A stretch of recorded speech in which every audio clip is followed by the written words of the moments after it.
grains, fruits, appropriate amount of fat, not in high amount, but in an appropriate amount, and most importantly, vitamins B12, especially biotin. They are very important for a proper hair growth. The reason being, hair is the fastest growing tissue in our body. It grows at a rate of 1 centimeter per month, and the age when it grows most prominently is the age group between 15 to 30 years, and then it decreases by the age of 40 to 55 years. So the growth of hair depends upon a lot of factors like gender, age, ethnicity, etc. One of the most important factor is also nutrition. Most of us have got access to adequate diet and nutrition. Unfortunately, many people do not have access to adequate diet and nutrition. And many people are also suffering from such metabolic disorders that leads to dietary deficiency, that leads to shedding of the hair. For example, even in anemia, iron deficiency leads to shedding of hair. Other important nutrients are zinc and vitamin B12, that is biotin. One important factor that I want to stress is that the metabolic requirements of hair, that is vitamins and minerals, should always be fulfilled in adequate amount in order to have adequate growth of hair. Like crash dieting can definitely lead to temporary loss of hair.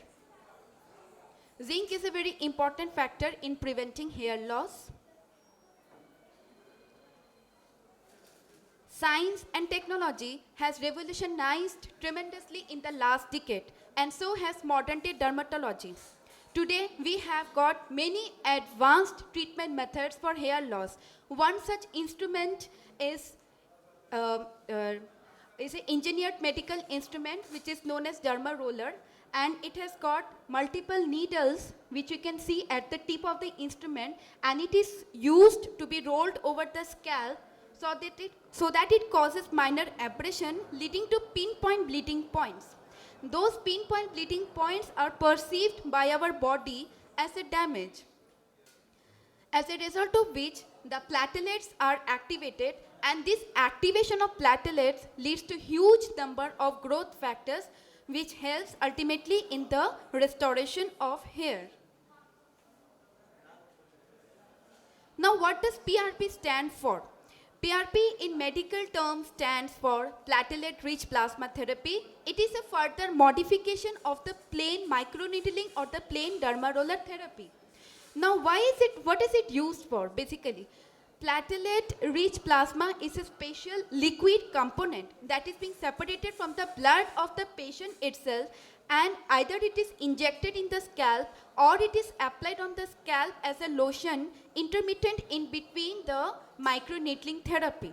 Because this platelet-rich plasma is very much rich in cellular components and growth factors, which is very useful in restoration of hair growth, and it has been also tried with tremendous success in other disciplines as well. As we can see, initially 5 ml of patient's blood is withdrawn, which is allowed to clot in a clotting vial, and then it is centrifuged at a rate of 2000 rpm for 20 minutes. The serum gets separated. Again, it is kept for centrifugation for another 5 to 10 minutes more. A very small amount of fluid, that is platelet-rich plasma, is then separated from the serum, which we take and either inject in case of extreme baldness, or we simply put it as a lotion over the scalp, which gets absorbed because of the microneedling or the derma roller therapy. And the results are, we can see these results 12 weeks post-treatment, because minimum 6 sittings are required for this procedure to be completed successfully.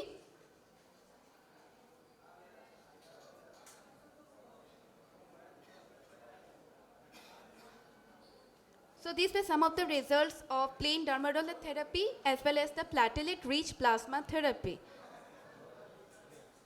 So now coming to some of the facts and the myths. Does dandruff cause hair loss? Definitely, because it is a superficial exfoliation of the skin that is produced because of excessive oil in the scalp, and ultimately it leads to hair loss. But it is completely treatable with medicines. A myth. Is oil massage necessary for a healthy growth of hair? No. It was a belief of the past, not today. Because it simply acts as a hair conditioner, and application of excessive amount of oil can lead to dandruff and ultimately hair loss. So it is not going to help you in any way. Again, a fact, are inbuilt combined shampoo and conditioner enough? They are not at all recommended because the method of application for both of them are quite different, because shampoo has to be applied on scalp and conditioner is to be applied only along the length of hair strands. So today's takeaway message to my beautiful patients out there: stop worrying and stop envying next time when you see patients with thick, long, beautiful hair, and please meet a hair specialist immediately in order to solve your hair loss problems. Thank you all for your patient hearing. Thank you, Dr. Panchami. We would ask the audience if there is any queries they would like to ask Dr. Panchami. Anybody from the audience? First of all, I would like to congratulate you for an excellent, the talk Thank you, ma'am. on hair loss and treatment modalities. Thank you. Thank you so much. Well, I would like to ask you one question about the commercial, these shampoos and all, there are so many brands and they Yes. claim Yes. this is protein rich, this is this rich, so there will be good for hair loss, good for dandruff. What is your suggestion about that? Excessive, shampooing of the hair, the commercial ones, yeah. do they have some effect, adverse effect on the hair? One thing I would like to suggest, if there is any medical problem, like if there is dandruff or hair loss, I will definitely suggest you to go for the medicated ones rather than the commercial ones. Because for dandruff, a medicine is required, 2% ketoconazole, that is only found in the medicated shampoos. On the contrary, in the commercial products, to name a few like Head and Shoulder or Clinic Plus, they have got very strong chemicals that can ultimately definitely lead to hair loss. And if you do not have any medical problem, then stick to any one particular brand of shampoo that you have been using for years and that suits your hair very well. But one thing is for sure, that shampoo has to be occasionally used on wig, not rarely. When I say occasionally, I mean at least 3 to 4 times a week to get the optimum results, because the scalp gets oily very soon in the humid weather such as in Mumbai, and this also leads to dandruff and ultimately hair loss. Hello, ma'am. How is using Anaface shampoo? Anaface shampoo, Yeah. they are to be used simply as the normal any other shampoo, but it has to be applied on the scalp for at least 3 to 5 minutes before you wash it off. And any shampoo you are using, it has to be always followed by a proper hair conditioner. It can be used regularly? Yeah, why not? Thank No you. problem with that. The cause of dandruff is the excessive production of a substance known as sebum, which is produced from the scalp. But when you subject your scalp to more hair oil application, such as external hair oil application or not shampooing your hair very frequently, it increases that condition, seborrhea, and ultimately leads to dandruff.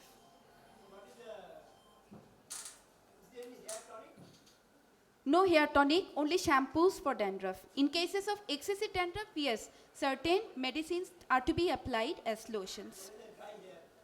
Pardon? Dry hair mostly results because of inadequate use of conditioner. So that's why I always stress conditioner has to be always followed after using a shampoo. Hello, ma'am. Yeah. I'm getting so many messages on Facebook and WhatsApp regarding the usage of onions and neem patta for the nourishment of a hair. Okay. Because as it is locally applied. So I personally I don't see any harm. But what will be your take on this? I will suggest onions are meant to be eaten either in the salads or in the preparations which you make. And neem has definitely got many other uses. But my suggestion is these homemade preparations are of no use at all. Yes, because when they are formulated into shampoos and conditioners, they undergo innumerous processing and refining before they are canned in the bottle. So use of these products can definitely have some adverse effects, because onion has got very strong, discharge or liquid coming out from it. So sometimes it might lead to allergic contact dermatitis as well. So I would prefer definitely not to use them.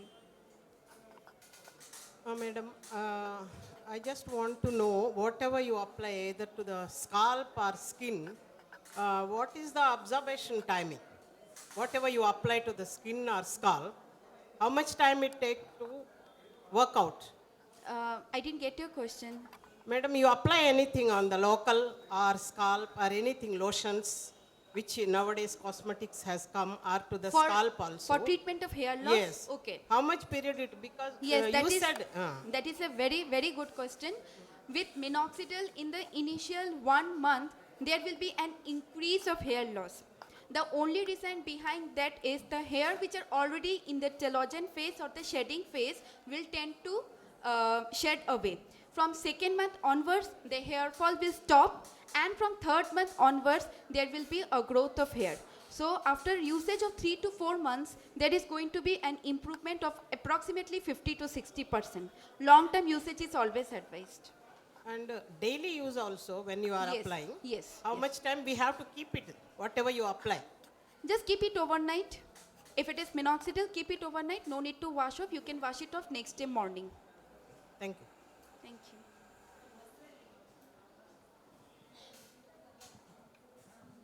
Madam, this is related to graying of the hair. Graying of hair. Graying of hair. Yeah. You see, I have seen that graying of hair takes place in almost all ages of the human being. Yes. Say, even a male or female, 30 years old is found gray hair, Yes. or Sometimes and even younger than that also. so Yes. sometimes even young. Now, my question is it a disease or it is hereditary? I would definitely not say it is a disease, it is rather a physical trait. And 90% cases, yes, it is hereditary. And in 10% of cases, usage of strong chemicals in the parlors and hair gels are also responsible for this type of condition. In medical term, we call it as kenitis for premature graying of hair, but unfortunately, there is no treatment available other than coloring of hair. So this is not a disease condition basically. Is there anybody who's having any more queries? I would now call upon Dr. Rita Dhar to kindly felicitate Dr. Panchami.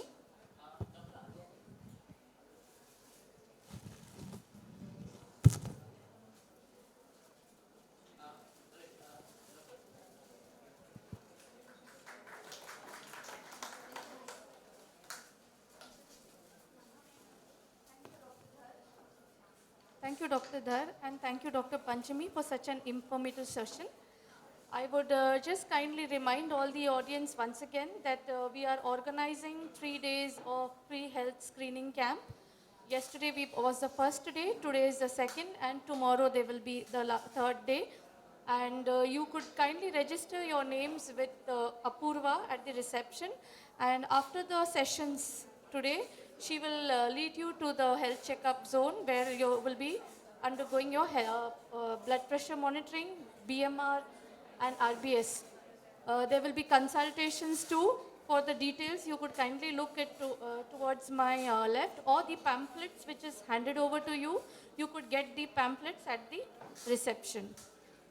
We would like to just have a short break. You all can have your tea and refresh. There is a washroom at the left side till we prepare for the next session.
Sir ऊपर क्या चल रहा है ऊपर A brief on the following sessions for today. We will have the next session, that is how to prevent and take care of diabetes by Dr. U.M. Jadhav, consultant cardiologist. After that, we have a cause of visual impairment in adults by Dr. Sushant Chatterjee, cataract and glaucoma surgeon. We are again reminding the audience here that we have a walkathon on 31st of Jan.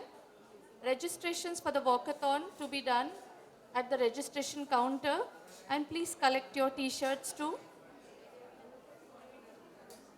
The venue for the walkathon is given in your pamphlets at the behind.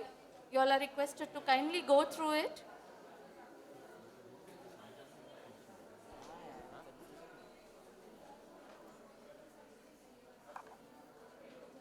At the reception, we have the forms for the organ donation. Again, a humble request. Organ donation is a call from one's heart. It requires the support of one's family and help from the environment and society. We have Dr. Jadhav joining us. Thank you, sir.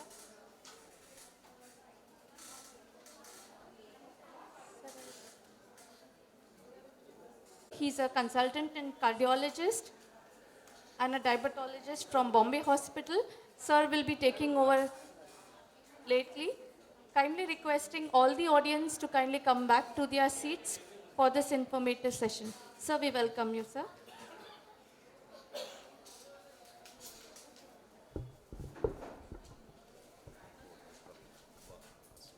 Your pointer is the pointer.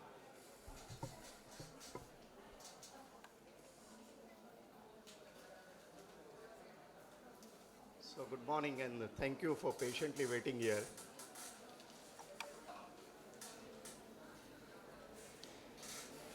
So at the outset, let me welcome you on behalf of the MGM New Bombay Hospital and the entire team. It's not just one lecture and gathering here to listen to one talk.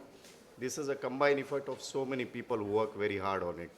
So the entire, our HMS staff, the administrative staff, our medical staff, hospital director, Dr. Nitin Kadam, medical superintendent, the senior executives of this hospital. A lot of hard work goes in putting this sort of meeting together. And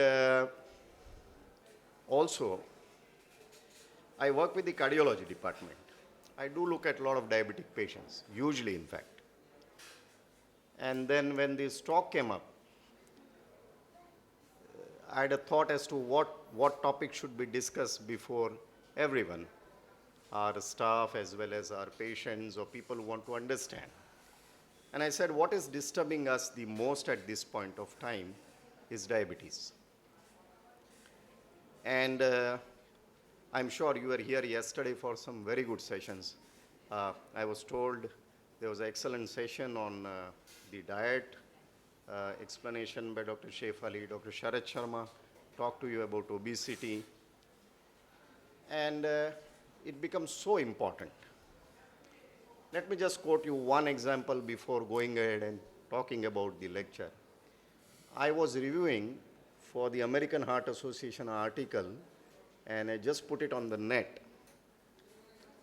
It is about the consumption of those soft drinks, Coca-Cola, Pepsi. Last week, there has been a publication by the American Heart Association of more than 1,000 patients who have been followed for 3 generations, and they scanned their abdomen and looked at the fat deposition inside the abdomen, not outside. And here was the conclusion, that if this generation takes 1 soft drink per day, these are called as sugar sweetened beverages. All are sugar sweetened beverages, like Coca-Cola, like Pepsi, or whatever you name. The increase in fat inside the abdomen, not outside is visible, but inside the abdomen, around the intestines, the deposition is 27% higher than people who don't drink at all any sweetened beverages. And those who had a consumption of Diet Coke did not show absolutely any increase in the fat. What does this tell us? That a time has come when we have to seriously look at the epidemic of diabetes and therefore obesity in this country, and what can be done to prevent it, what can be done to correct it. Let me come with the first slide. Oh, Baba. How do you scroll it down?